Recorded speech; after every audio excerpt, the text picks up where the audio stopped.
Now, when they were marshaled, each company with its leaders, the Trojans came on with clamor and a cry, like birds, like the clamor of cranes that rises against the sky, when they flee the winter and the measureless rain, and fly clamoring toward the streams of ocean, bearing slaughter and doom to the pygmy men, and out of the morning air they carry their evil strife. But the Achaeans came on in silence, breathing fury, hearts set on standing by one another. As when the south wind pours mist on the peaks of a mountain, no friend to shepherds, better than night to the thief, and a man sees only as far as a stone's throw, so the dust rose swirling under their feet as they came on, and very swiftly they crossed the plain. And when they were close, advancing on one another, godlike Alexandros stood out as the Trojans' champion, with a leopard skin on his shoulders, and curved bow and sword, and shaking two spears headed with bronze, he challenged all the best of the Argives to fight him man to man in dread combat. But when Menelaus, dear to Ares, caught sight of him coming out in front of the throng with long strides, then like a lion delighted to light on a great carcass, finding a horned stag or a wild goat when he is starving, he devours it greedily, even though the swift dogs and the sturdy young hunters are driving at him. So Menelaus was delighted to see godlike Alexandros with his own eyes, for he thought to make the offender pay. At once he leapt from his chariot to the ground in his armor, but when godlike Alexandros saw him appear among the front fighters, his heart was struck cold, and he shrank back into the crowd of his companions, dodging death.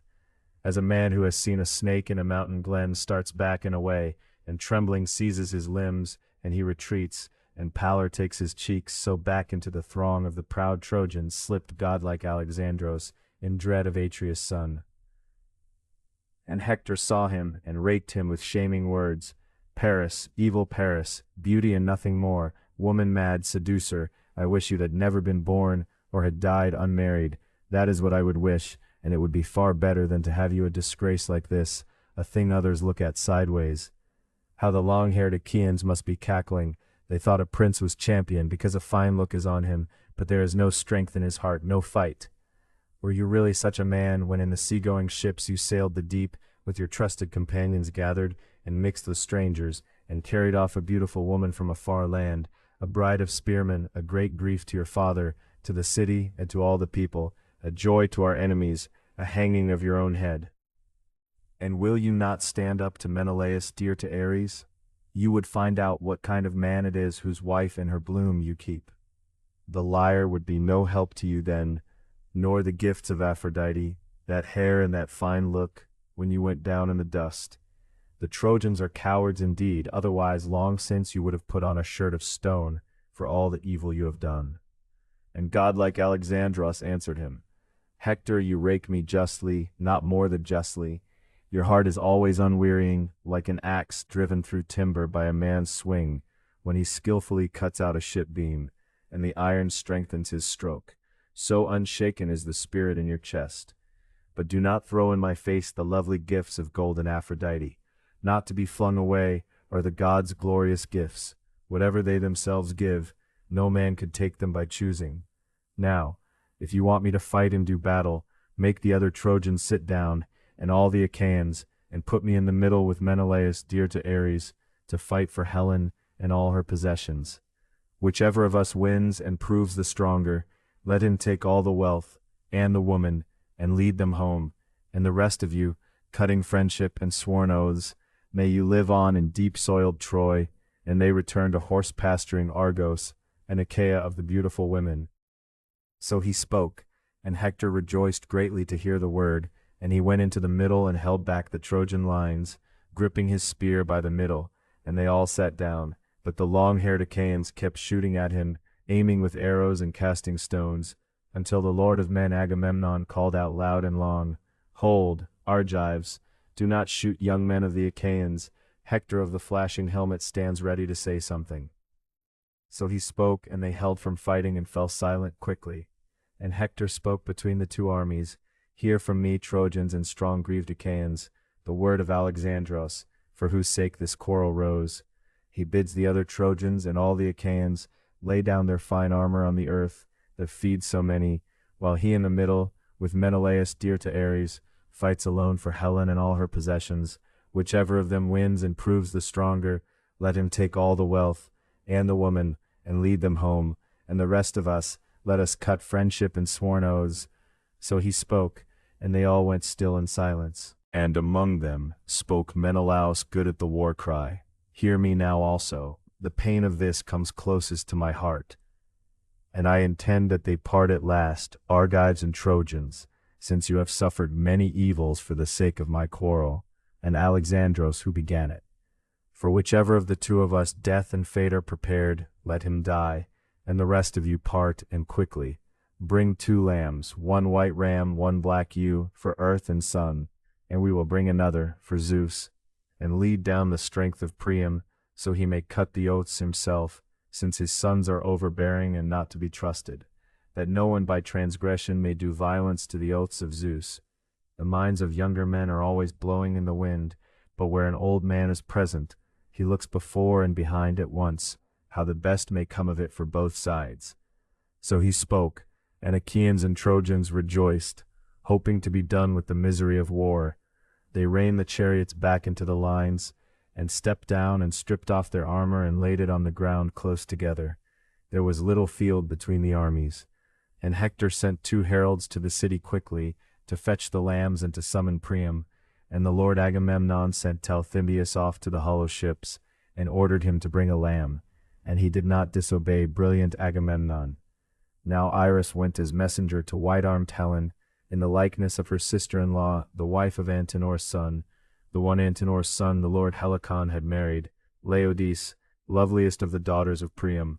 She found her in the hall. She was weaving a great web, a double cloak of purple, and working into it the many struggles of the horse-taming Trojans and bronze-shirted Achaeans, which for her sake they suffered at the hands of Ares. Standing close, swift-footed Iris spoke, "Come here, dear bride, to see wonderful doings of the horse-taming Trojans and bronze-shirted Achaeans. They who before this carried tearful war at each other in the plain, ravenous for deadly battle, now they sit in silence, and the war has stopped. They lean on their shields, and the long spears are stuck in the earth.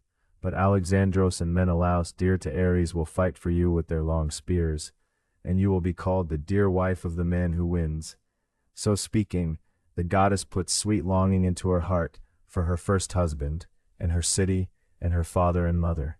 At once she veiled herself in shining white linen, and went out of her chamber, letting fall a soft tear, not alone. 2 handmaids followed with her, Aethra, Pythias's daughter, and ox-eyed Clymene. And quickly they came to where the Scaean gates stood. Now those around Priam, Panthos and Thymotes, Lampus and Clytius and Hicetaon, scion of Ares, and Eucaligon and Antenor, wise men both, sat as elders of the people at the Scaean gates, finished with war now because of age, but speakers of quality, like cicadas that in the woods perch on a tree, and send out their lily-thin voice. Such were the leaders of the Trojans sitting on the tower. And when they saw Helen coming up onto the tower, softly they spoke winged words to one another. No shame that Trojans and strong-breathed Achaeans have suffered pain so long for a woman like this one. She is terribly like the immortal goddesses to look at, but even so, such as she is, let her go home in the ships, and not be left here, a grief to us and our children after. So they spoke, but Priam called Helen to him. "Come here, dear child, and sit in front of me, to see your first husband and your kin and your friends. You are not to blame in my eyes. The gods are to blame, who set upon me this tearful war with the Achaeans, and to tell me the name of that gigantic man there, who that Achaean is, so tall and strong.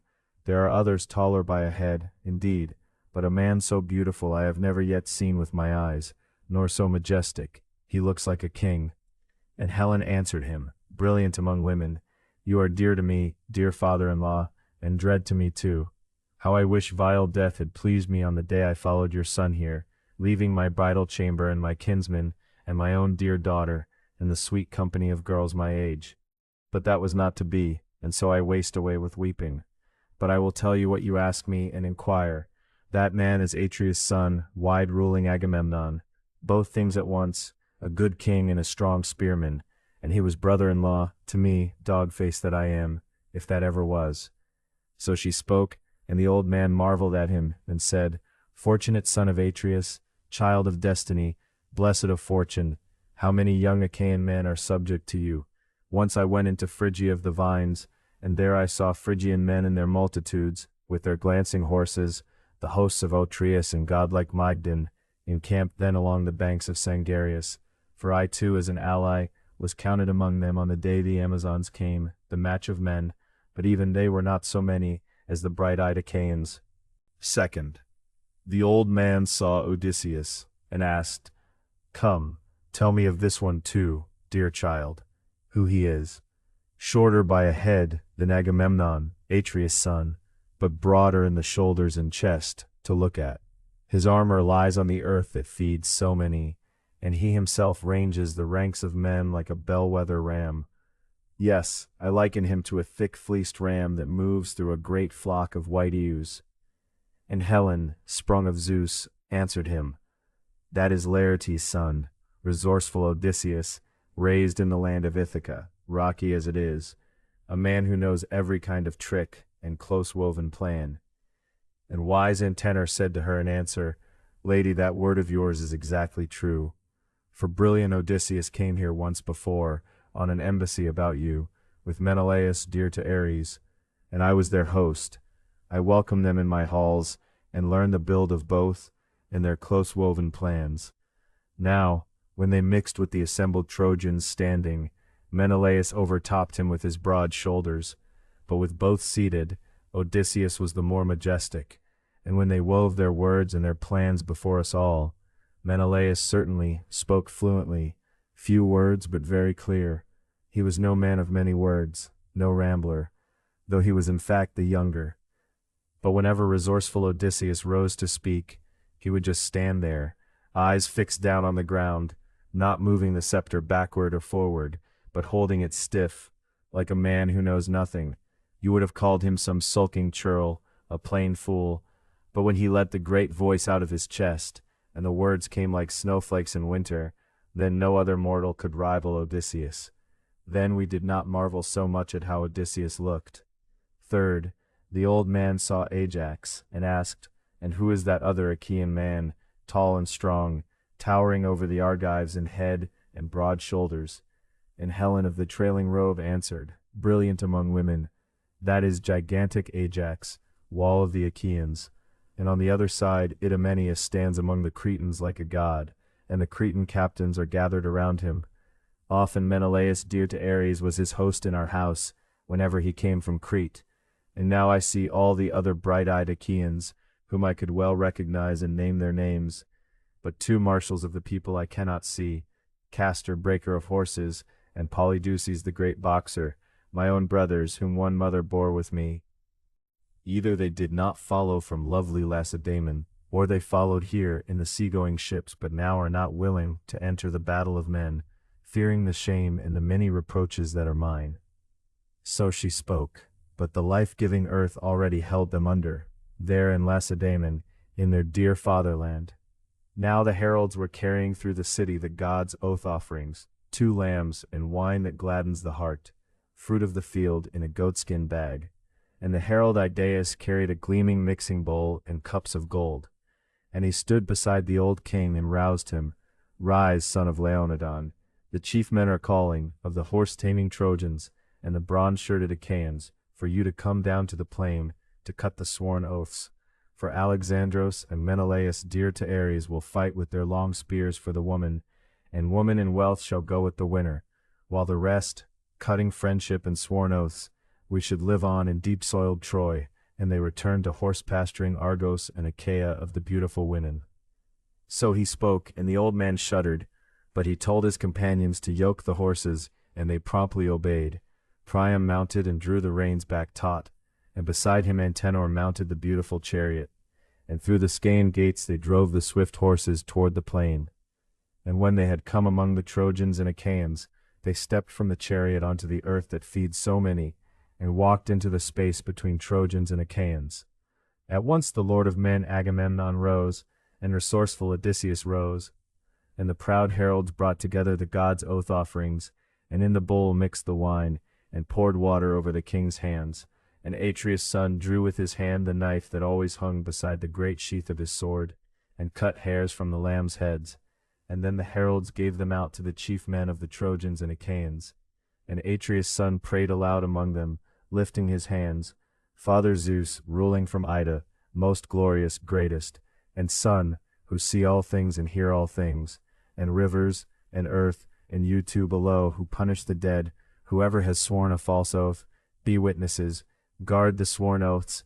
If Alexandros kills Menelaus, let him keep Helen and all her possessions, and we will go home in the sea-going ships.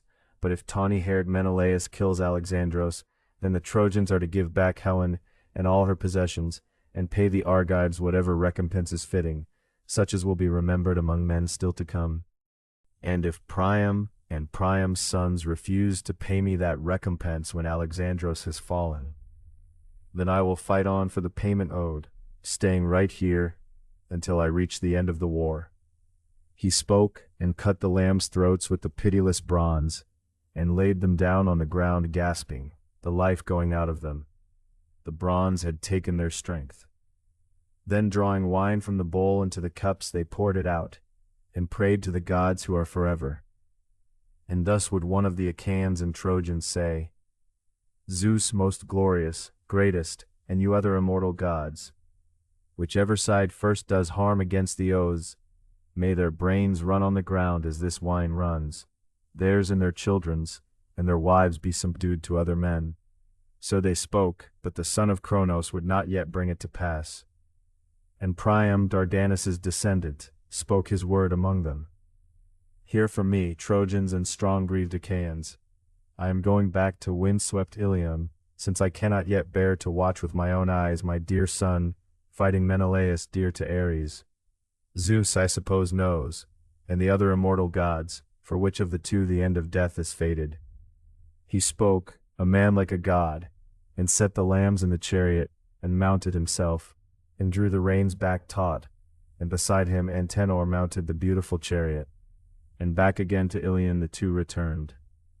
Then Hector, Priam's son, and brilliant Odysseus first measured out the ground, and then took lots and shook them in a bronze-fitted helmet, for which of the two should cast his bronze spear first.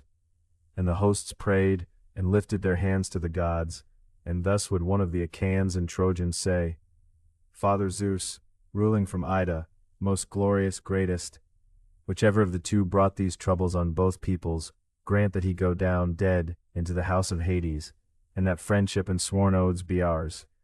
So they spoke, and great Hector of the flashing helmet shook the lots, looking away behind him, and Paris's lot leapt quickly out. Then the men sat down in ranks, where each man's high-stepping horses and patterned armor lay, and he girded the fine armor about his shoulders.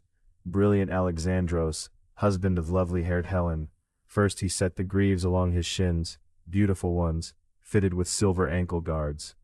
Next he girt about his chest the corslet of his brother Lycaon, and it fitted him, and about his shoulders he slung the silver-studded sword, a sword of bronze, and then the shield, great and heavy, and on his strong head he set the well-made helmet with its horsehair crest, and terribly the plume nodded above him, and took up a stout spear, fitted to his grip. And in the same way warlike Menelaus put on his gear. And when they had armed on either side of the throng, they strode into the space between Trojans and Achaeans, glaring terribly, and amazement held the watchers, the horse-taming Trojans and the strong-grieved Achaeans. They took their stand near each other on the measured ground, shaking their spears in fury at one another. Alexandros first hurled his long-shadowed spear and struck the shield of Atreus' son, balanced every way. But the bronze did not break through, its point was bent back in a strong shield. Second, Atreus' son Menelaus rose with his bronze, with a prayer to Father Zeus. Zeus, Lord, grant me to punish the man who wronged me first, brilliant Alexandros, and break him under my hands, so that many a man may shudder, even among men yet to be born, at doing evil to a host who has offered him friendship. He spoke, and balancing his long-shadowed spear, he hurled it and struck the shield of Priam's son, balanced every way.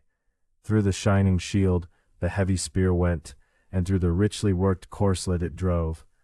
And straight on beside his flank the spear sheared through the tunic, but he had swerved aside and dodged black doom.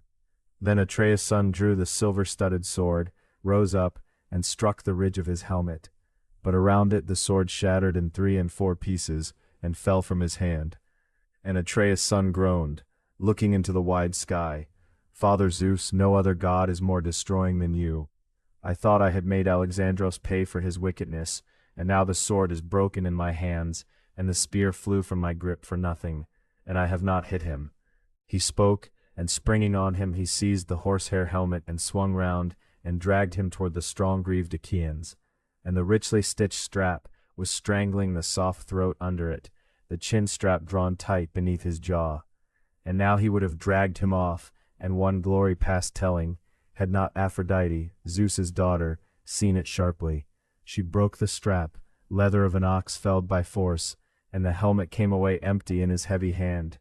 The hero sent it spinning away toward the strong-greaved Achaeans with a whirl, and his trusted companions gathered it up, and back again he sprang, raging to kill with his bronze spear.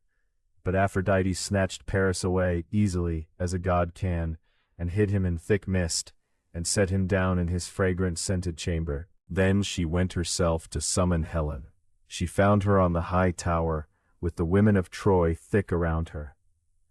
With her hand she plucked at her nectar-sweet robe and shook it, and spoke to her in the likeness of an old woman, a wool-comber of long ago, who used to work fine wool for her when she lived in Lacedaemon, and whom she dearly loved. In her likeness brilliant Aphrodite spoke, "Come here. Alexandros calls you home. There he is in the bedchamber, on the turned bed, gleaming in his beauty and his clothes. You would not say he had come from single combat, rather that he was going to a dance, or sitting down just now come from dancing." So she spoke and stirred the heart in Helen's breast, and when she noticed the surpassing beauty of the goddess's throat, and the breasts of desire and the flashing eyes, awe took her, and she spoke a word, and named her. "Strange goddess, why are you so set on cheating me like this? Will you carry me somewhere still farther on, to one of the fine cities of Phrygia, or lovely Maeonia, if some mortal man is dear to you there too? Is it because Menelaus has beaten brilliant Alexandros, and wants to lead hateful me home again? Is that why you stand beside me now, weaving your tricks? Go sit beside him yourself. Renounce the paths of the gods.